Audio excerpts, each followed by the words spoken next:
Hello friends and welcome to another tutorial on Geeks for Geeks. In this video, we are going to understand the program which prints all leaf nodes of a binary tree from left to right. Let us take an example.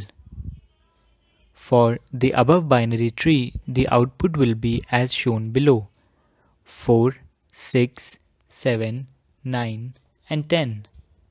Now let us see the algorithm. Let us also have a sample to test our algorithm.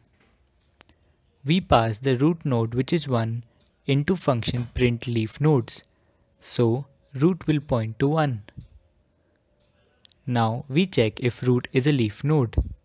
Since left and right of 1 are not null, it is not a leaf node.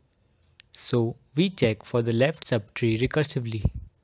Now the left child of 1 is 2. Hence, we call the printLeaf function with 2 passed as parameter. Again, we check if 2 is a leaf node. Since it is false, we further pass the left child of 2, which is 4.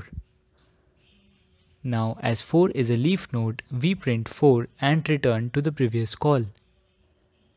Next, we check if the right child of 2 exists. Since it is true, child of 2, which is 5. Again, since 5 is a leaf node, we print 5 and return to the previous call. Execution for node 2 is over. Now, we pass the right child of 1, which is 3.